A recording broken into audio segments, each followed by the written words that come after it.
right. Welcome back to Don't Shoot the Messenger. I'm your host, Juan Luis Torres Jr. Today I have my wonderful guest, Gabriela Fierro. I'm so sorry. How do you say Fierro, yeah. I'm so sorry. Yeah, how do you say it? You're totally good. Fierro. Fierro? Okay, Gabriela Fierro. And just give us a little bit of introduction to yourself. Gabby, a little bit about your background, if you will. Yeah, for sure. Grew up here in Houston, Okay. originally from Bogota, Colombia. Wow, I didn't know that. Yeah, I studied, kind of stumbled upon environmental sciences and how that mixed with business and politics. What were your first kind of like inclinations that led you to that? So, because of my family, I thought I wanted to be a lawyer, right? And then going through basic classes, you kind of have to take an environmental class at Baylor, and I took it and I found myself like almost having really intense emotions. I'm not necessarily a super emotional person, but I would found myself either really angry or really, almost brought to tears at certain topics that we were talking about. Wow. And the second I got out of the class, I was like, this is what I'm going to do for the rest of my life in some shape, way, or form. That's awesome. And how old were you when you were going into those classes? How old were you when you did that? I want to say it was 20. Okay. Yeah. Yeah. So after high school, after high school. During college, right? Yeah, during college. So that's what you said your major in college was what? I have a weird combination. Oh, that's fine. I mean, So it's environmental sciences, corporate innovation and entrepreneurship, and political science. okay. Yeah, So so a petition to combine all those That's amazing. things. That is Yeah. amazing. Seriously, I didn't even know you could do that, but that's awesome. That is awesome. So, and you said now, what are you working on now? Yeah, so I sell, I kind of manage the client relationship for capital improvement plans. So cities, school districts, universities have these assets, right? They're buildings or different things that they own. A lot of those things kind of get swept under behind so many priorities that they have, right? Like as city commissioners, as city council members, Yeah. they have so many things to worry about that they forget. Like, we're paying a lot for electricity. We're actually paying a lot for these people to patch up problems all around. So I just get with them and make a strategy to see, like, can we put in renewables? Can we put in better bulbs?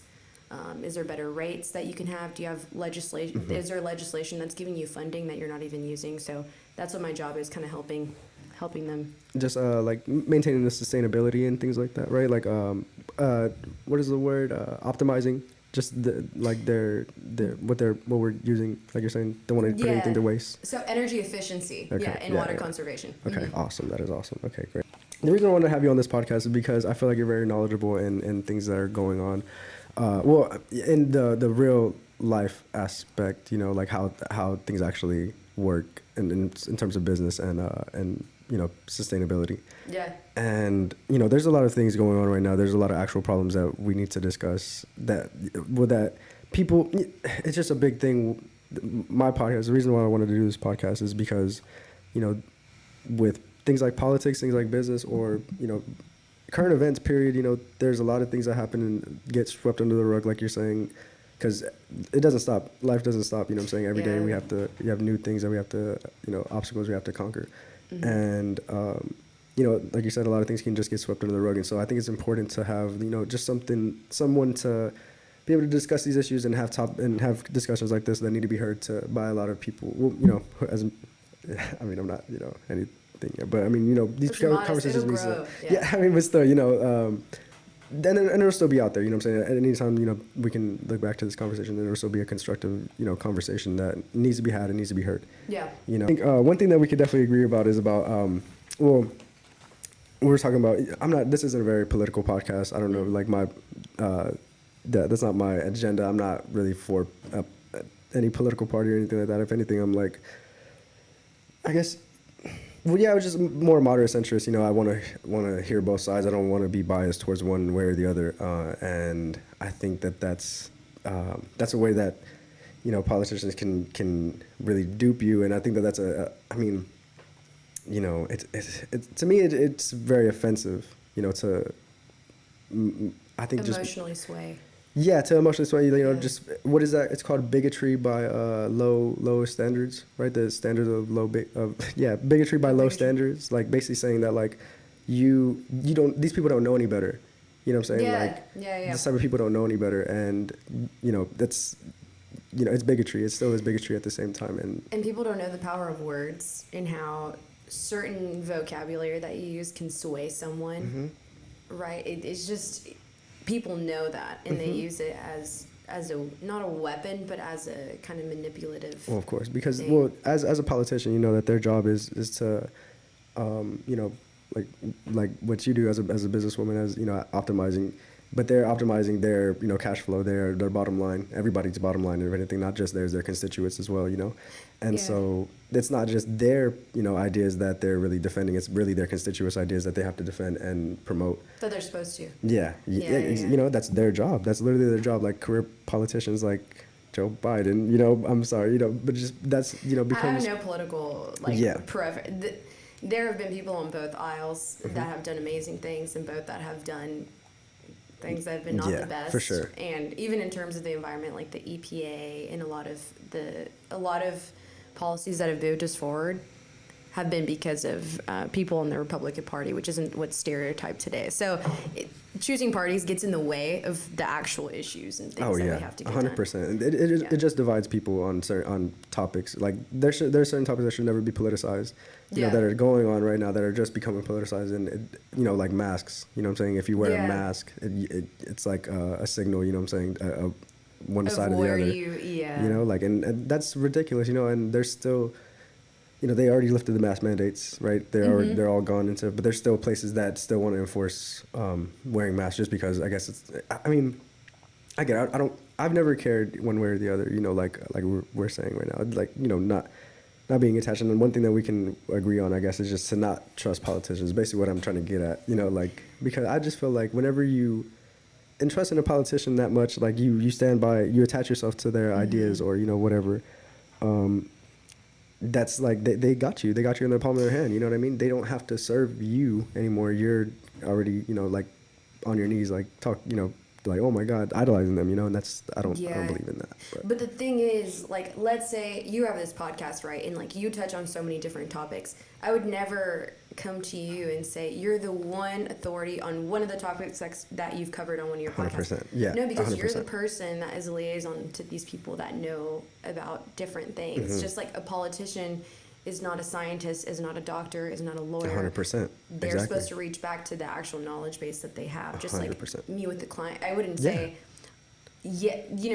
have any authority of what an engineer could do. Well, because I have a team. I'll go back and ask them and make sure I'm saying things that are factual. 100%. Because it's real life. You're not just making decisions based on what you want. You know what I'm saying? It's real life. What needs to happen. What has to fill in the blanks. And but yeah. So I just like I'm saying.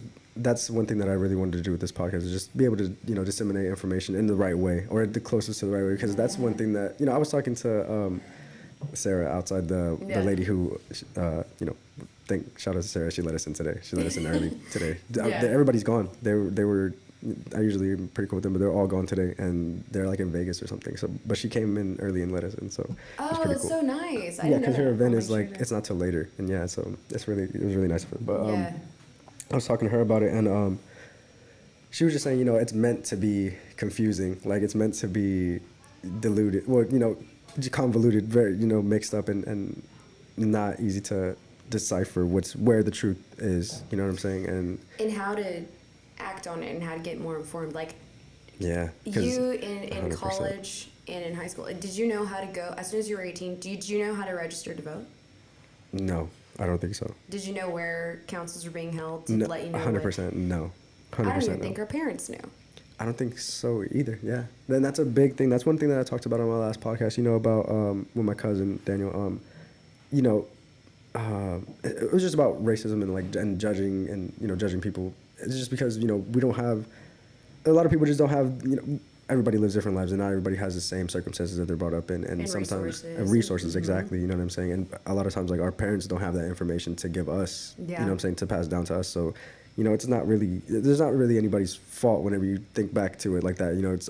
Of course they could have been more informed, but they weren't at the end of the day. You know what I'm saying? So, Yeah. It's just about, putting this information out, making sure, and that's what like I'm saying, I keep on drawing back to, but I want to do that for the younger generation, this COVID generation. I feel like coming up in this COVID generation really needs that, a real clear image of what's going on, like on both sides. I think every perspective needs to be shared because every perspective is a different side of the same picture of life, of reality, and whenever you take one part away, that's just, you're only seeing one side, and that's never good, especially for freedom. You know what I mean? Yeah, you can't tune into just one side. But that's, again, I don't think that was our parents' job to tell us how the political, right?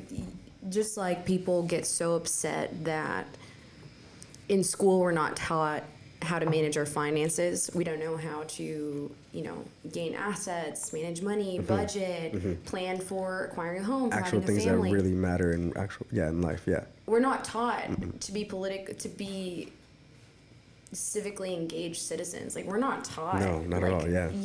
There's actually a commissioner's court led by the county judge here. It's Lena Hidalgo. You can go. It's a public meeting, and you can see what issues are. And the great thing about everything being online is that there's videos that are online. Yeah. They're easily accessible. It's just a matter of, I didn't even know that existed. That's what's so crazy. This is also a topic that we talked about last time on my podcast with my cousin. We talked about the spectrum of governance of people, with China and how China is right now, and also with America. We're definitely like two sides of the same spectrum. Like our side is complete freedom, and their side is complete, I mean, they're like a dictatorship still, right? Like a communist. Communist, yeah, communist, exactly. Yes, my bad. It's they're, and it's just crazy because the question is like, what's better? You know what I'm saying? Because we have that complete freedom, we have that free will, 100% free will, and like you're saying, our parents did too. Well, like, in America we just have free will, and we have the free will to or to not.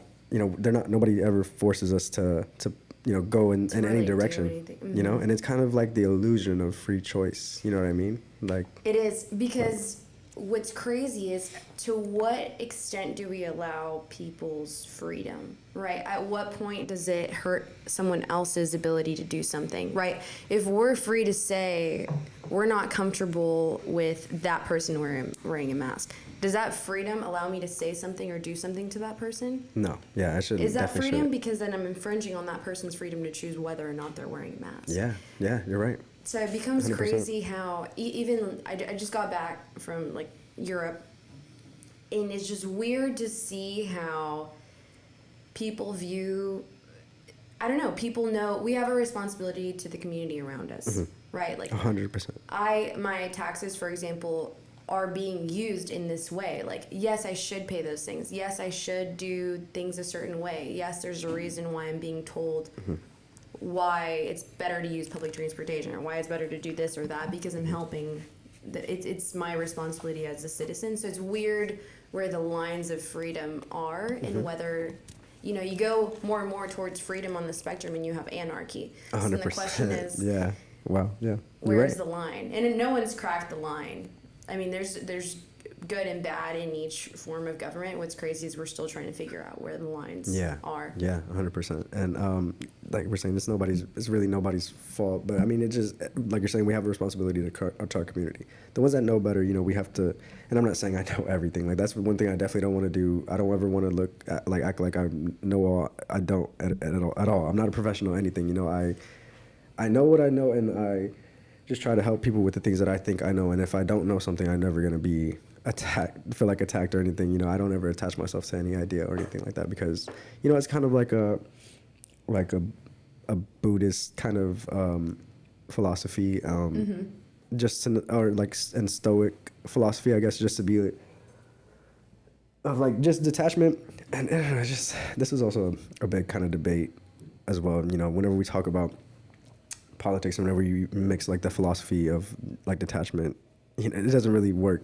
I mean, like, it's not really realistic, because our attachment to the world, our emotions, like, that's what makes us human. It is. And to detach yourself from that and to like ignore that is inhuman, I believe. I'm saying? And I'm saying that from like a place of like experience as well, because of like, everybody goes through different things, and everybody learns different things, and I've learned about like that type of philosophy, I feel like, kind of young, and just try and becoming like detached, and everybody kind of feels the feelings of becoming detached at some point. Well, right? yeah, because I feel like passion. You can be when there's something you're supposed to do and pursue. Like you felt some sort of emotion behind getting people in a room and learning more about their thoughts and being 100%. flexible and open-minded to being shaped by what they were saying. That's a human thing, to be so in touch with what is it that you are telling you to do. Yeah, like I'm early inclination. What were you gonna say? Okay. No, I was just gonna say, like, the danger of now, a big problem that I see is that we almost hang people on what they've said. Or what on what they said. Yeah, and while you should hold people accountable for the things that they've said, it's dangerous. Because it's insane to think that someone knows everything at one given point in time. If I know that my high school self did and said things that I should not have done and said. Yeah, 100%. If I was just hung on what I had said, I wouldn't be able to pursue this as a career, do different things, and that's not fair to place humans in that case. It's just, it's backwards thinking, to think about, this person, like you're saying, at this point in time, they're saying this, and we're gonna judge them on that. But it's like you need that evolution. You need you have to know you're wrong, before you can know you're right. You know what I'm saying? And so you need to have that evolution. You need to have that empathy and patience for people that don't know better. You know what I'm saying? And it just comes with life, and it comes with making mistakes. And that's one thing with freedom of speech and with the media right now. They really want to cast away certain people because of certain things that they've said. Cancel culture is a big thing right now. I don't really believe in cancel culture like that. I don't know. I think it's just like kind of, I believe, like you're saying, people need to be held accountable. Of course, you know what I'm saying, and that I feel like that happens. I believe that happens. And whenever things actually happen, like legally, whenever people are actual criminals. Yeah. I'm sorry, the champagne. That was like, whenever people actually commit crimes or actual criminals, they most of the time do get apprehended, or they should be apprehended. Is what I'm saying. But even there's a line there, right? Everything's so nuanced, right? Because it's a why, it's a what led up to this point. To what point do we keep punishing you? To what point do we define that you've reached redemption? 100%. Right? Yeah. That is true. It's a whole. But that's a philosophy with like just human nature, right? Like of evolution. You want people to grow. You want people to know that be held accountable and understand that they were wrong about something and be able to grow from that. But it's also like you're saying right now, like where's that threshold? What is that line that you cross? And and it's hard to draw because we've had it's a human nature thing. You know what I'm saying? Like to go back on your word, or because you have like this sort of redemption, like people still aren't perfect. You don't have to like remain perfect. I don't know. It's just people are allowed to learn, though. People are allowed to grow, right? A lot of the things that we were talking about earlier, like people on both aisles, or things like the Green New Deal, things like what's happening now with the infrastructure plan, things like that.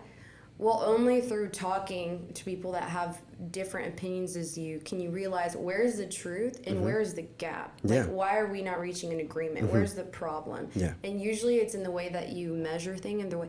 Re-election. Our politicians are just motivated by getting re-elected. Yes, 100%. Yeah. Is that problematic? Because re-election doesn't encourage you to say the truth. It doesn't encourage you to have the time to educate, right? Because you're on this cycle of like what you need to do right now and how you need to get re-elected. And the bottom line is re-election, and you need your constituents. You need money. You know what I'm saying? No, nothing's free and at all. Period. But especially in government. You know what I'm saying? So like anything that anyone that you're in business with, you have to, it is problematic, like we're saying. So I think that's a sentiment that I'm trying to push with, this podcast. It's just not, of course, trusting the government. We have to trust the government. I'm not saying that the people of the government that's like I talked about. We should have trust in the government. 100%. Yeah, exactly. Like that's not what I was, that's not what I want to promote at all. But I just believe that we shouldn't trust, politicians just because, that's your business. That's your interest. You know what I'm saying?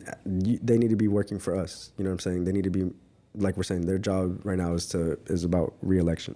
You know what I'm saying? Yeah, but it's not about promoting distrust. It's about responsibility. Yes, I can think 100%. of nothing more patriotic than making sure your vote is heard, Exactly. making sure that you're informed, making sure that the land that you live on, the water that you're in, the doctors that are serving you in your community, the infrastructure that's getting built, your towns, I can think of nothing more patriotic than making sure that those things are being done correctly. 100%. And you can only do that if you're educated and being involved. Yeah, and you have to spread that awareness. You have to spread that knowledge, and if you have that opportunity, if you know that knowledge. And that's just a big thing that I think is this generation is just, I just feel like it's a feeling of patriotism, and I talked about this last time on my podcast, just about like critical race theory. Yeah. You've heard about that. Yeah. And that as well as, and somewhat of a, their philosophy is, an upheaval of government and things like that, a distrust in government. And, I understand the sentiment that they're coming from. That this is what we talked about last time. America was basically, the 1619 project just means that America was started in 1619, not 1776, right? That's what their argument is, because of the first slave that was brought to America in the Atlantic slave trade. And they're saying basically that America was built on the backs of slaves, and I don't think that there's really any argument for that. I don't think that anybody would want to debate that. But and what that basically means is that, like, with today, that means that every business is and there was institutional racism. I mean, there was actual things in business like redlining, the things that we can point to that were racially motivated, things like that. And white flight, which still occurs. Of course, exactly. As development expands. 100% gentrification, things like that. There are things that we can point to as real factors of institutional racism. And but like we're saying, I don't believe that an upheaval of government is the way to go about it, because I believe. I served in the Navy, so I might be a little bit, biased as well.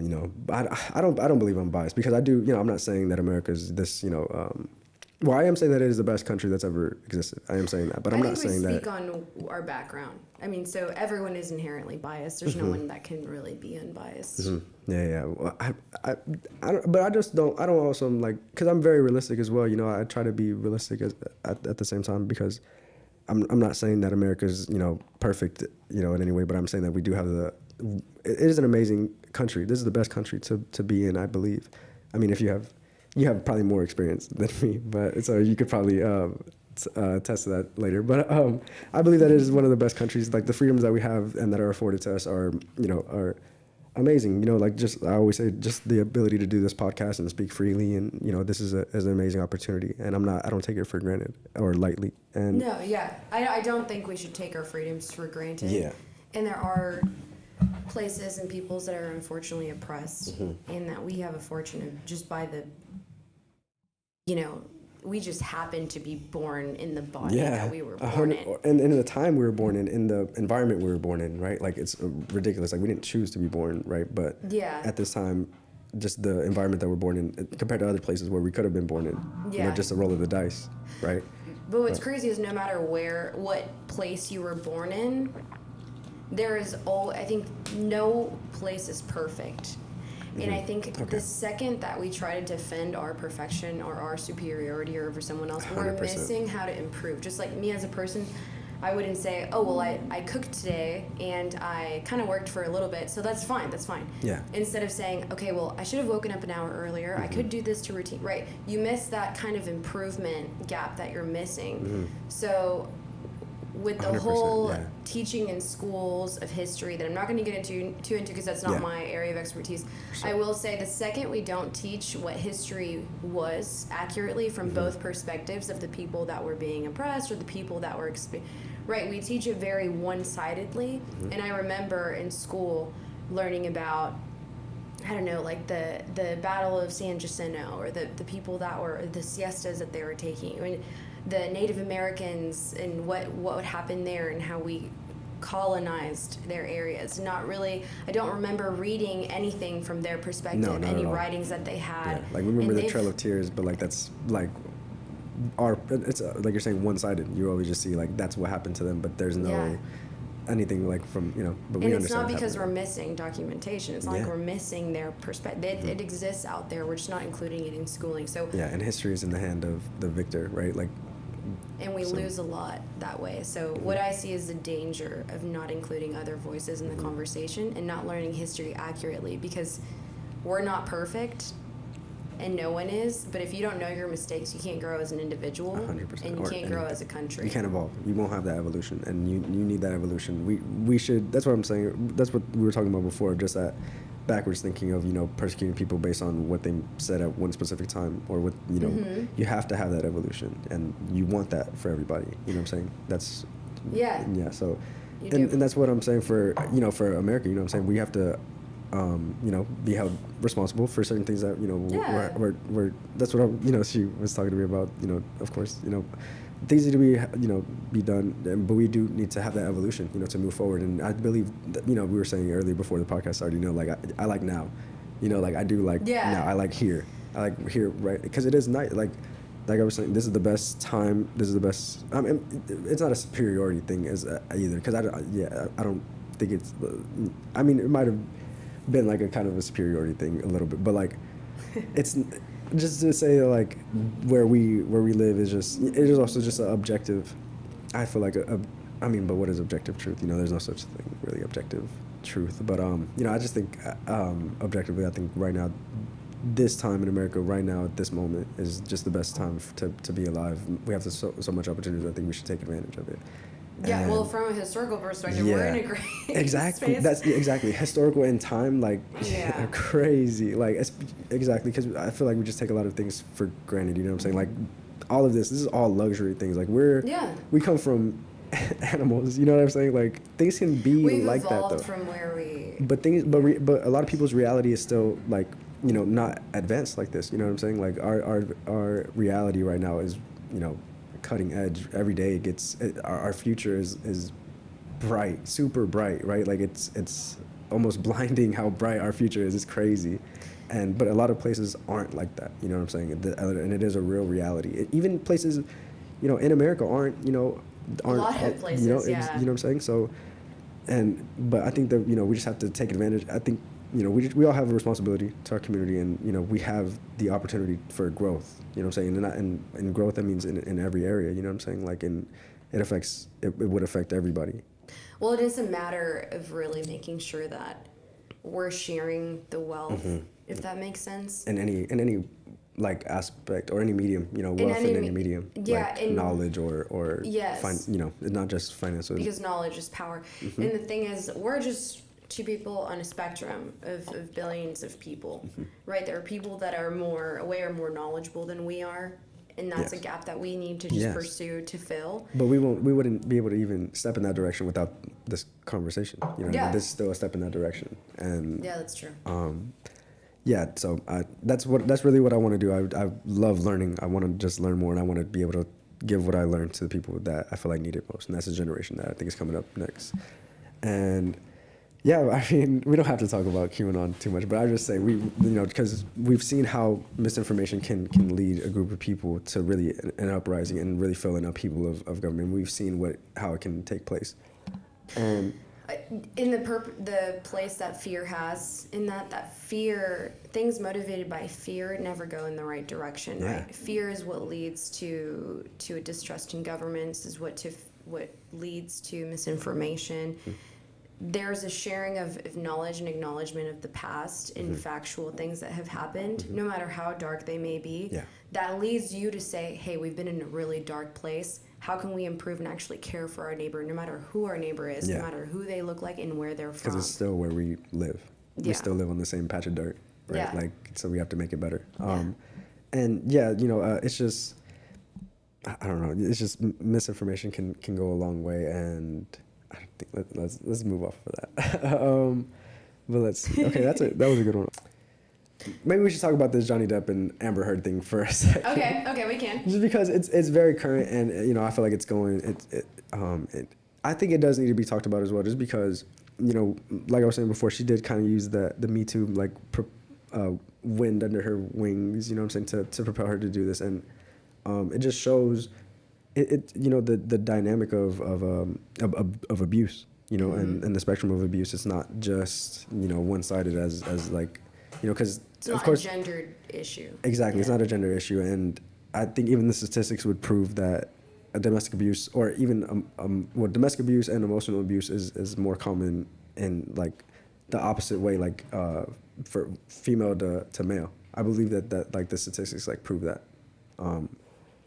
Not in terms of like sexual assault, of course. I don't think anything like that, but I think like physical like abuse, like domestic abuse. I think is that like because it's not like crazy, like I guess like actual there's physical many abuse, different types of abuse, abuse, right? yeah. In And it's not domestic just- abuse, you can have emotional, you can have sexual abuse, definitely. You can have physical abuse, and I think there's a line, right? Because we do live in a patriarchal society where there's more men in power across multiple sectors. Like Yeah, you get higher up, sure. there's more men. So there's power dynamics and abuse that happens Of naturally. course, of course, yeah. There, but yes, a woman can and anyone in any side of the spectrum can be abusive towards someone else if you haven't dealt with the traumas that you have in your past and the reason course. why you're operating on these kind of Frequencies. toxic, whether it's a frequency or toxic behaviors that you have because of your past. Any gender can have that, and I think the Me Too movement is a very real Yeah, thing. of course, 100%. And these people need to be heard, and the shame and why it takes so long for people to admit that this happened to them, and whether people distrust why it took.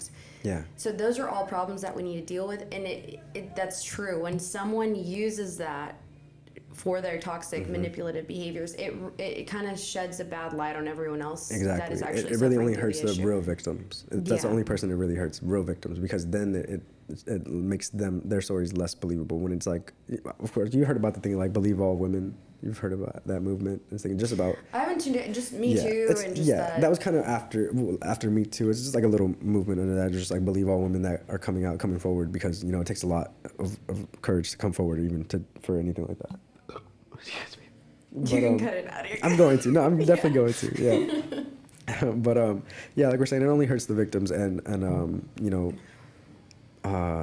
yeah, and what we're talking about, with emotion and like attachment to your emotions, I'm saying this is really, I don't know, this is ridiculous. I could not imagine like being literally put on trial for things that you like did in an emotional relationship. You know what I'm saying? Like, and what we're saying, like our attachment to this world, our emotions, that's what makes us human. You know what I'm saying? And you really need to heal yourself. You have to understand, like, you have to know where you come from to know where you go, know where you're going and stuff like that. But you just have to, understand what your emotions are, and not be, it's just that, we go back to the same philosophy of just being detached from your emotions, right? Because it is a spectrum of like how human and inhumane is it, because that even applies to, what we talk about in an environment or in politics, because I kind of try to look at it, there's multiple aspects to look at it from, but, just an objective perspective or a subjective perspective based on emotion, there's a lot of...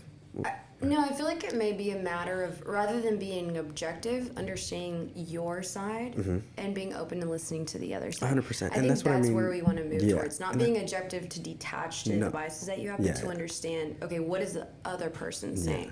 Because you can only have an objective like perspective if you know both sides. I think, what I'm saying? If you know the entire story, you can only that's because that's an outsider's perspective of the problem. So whenever I think about, and just like having a perspective in like relationships or anything like that, like it's easy to have an objective, perspective of any problem, right? But also there is subjective things in there that, that are also, they matter, right? Like if you look at it that way, if you're, your emotions, but it's just one way to solve problems, two different avenues. So it's a subjective and objective way, and I don't. Yeah. It's an argument of like which is. I guess. Better. I don't know. When I see the Johnny Depp trial situation, I don't think, this is disparaging of the Me Too movement. No. This is toxic masculinity, patriarchy, manipulative behaviors that people have based on their trauma. Something that I don't think of those things. I think of something just reel it all the way back and think much more simply. Yeah, me too. Should you engage in a relationship with someone else when you haven't healed yourself 100%. And haven't figured out what your toxic traits are? And there's so many examples of this, like right now, with the Will Smith and Jada thing as well. There's just so many examples of it. Doesn't matter how successful you are or what type of person you are. If you're not healed, you can still if you're not healed, if you're not ready to emotionally, to be in a relationship with somebody, it does not matter. It'll never work. It won't. It doesn't matter what type of person you are, what person you are. You have to heal yourself first. You know what I'm saying? And that's a thing I want to, do. Just spreading awareness, spreading knowledge. And yeah, and that's there's resources. But that's the objective perspective of it, though, right? Like you have to take a step back and look at it and be like, okay, these are the problems. I can look at the subjective things, or I can look at the problem from an outsider's perspective and think about what the smartest thing to do. But it is also like, it's just that thing of like being humane and inhumane, and like the being detached and attached with your emotions, because there's so many things that can emotionally attach you. Like and that's what politicians do. That's how that's what they're gonna go for first. You know what I'm saying? Because they know that your emotions, and but that's your humanity, not just your emotions, your humanity. Like they're gonna attack your humanity, and I don't know. Because for the future, let's just go crazy. All right, we got like 5 minutes left, so I'm gonna go crazy. For the future, I just think that, I don't know, it doesn't look good, right? Like for the environment, it doesn't look good. And there's two sides of that spectrum, two sides of the argument, saying that like we need to spend all this money, and then there's the other side that's saying that this is a waste of money, right? And we need that basically our carbon footprint is it won't be, we can't diminish it by as much as we believe that we can, and we really won't be able to make a significant change by the time that anything like is really happening. And also, just I guess the cycle of climate period, like how the world is, like I guess it just goes through phases, but of course we do of course have an impact on that. They said that 50% of it, basically 50% of the environmental impact, like the climate change, is due to our human interaction, right? We have a huge impact. Yeah, a huge impact for sure. Since the Industrial Revolution, there's a 100%. scientifically documented impact that we have had, right? They use the term anthropogenic, which just means caused by humans. But you're right, by the fact that we are just one creature living on Earth. We are a small blip in the timeline of Earth. Or creation, so life. And the thing is, it's not a question of whether Earth will be okay. This floating mass will be okay. We won't, because every creature has a certain amount of conditions that we can live in. We can only live within a certain temperature. We can only live, you can't live where there's hurricanes hitting you and increasing in frequency and intensity. You just can't be livable. So the Earth will still be here, but we may not necessarily still be here. Yeah. Occupy Mars. I mean, and I talked about this last time too with, like that's a crazy concept, like with the metaverse, where we're going with that, because that basically makes our environmental like problems obsolete, because we're in a different world, like, with Elon Musk and Neuralink and things like that. But our bodies still exist on Earth. Yeah. And our bodies still need, or there would be a shell, like, I guess, like really like the Matrix. It would really be like the Matrix. Yeah. We're not there yet, though. But that's where Elon's trying to take Musk it. said, we're not there. No, we won't be there for decades. Yeah. So the problem is that we don't have decades. That time, that's why I think he's trying to occupy Mars. Well, of course, I guess that's like, it's pretty obvious, because you need a home place to have all the bodies. They need to still have, our bodies still need to be intact, right? Like, because you're saying your body's to extract the materials needed to do that, and the people and the knowledge base, right? You still, we're not there yet. Not at all. Where we can we're still do those things, and you still have the issues of how is our economy doing, how is our health, right? Like how is our infrastructure? And I think the outage that we had across Texas spoke a lot about this. Oh yeah. Do you know can you guess what the cost was of the ERCOT situation with the Winter Storm Uri? Billions? It had to be billions, right? 130 billion. I was going to say 3. That's crazy. 130 billion. And that's just in lost output for the system and damages to the system. That's not included in people's real estate losses with their pipes that were bursting and other issues that they had in their house, medical situation. That doesn't even account for that? It's not included.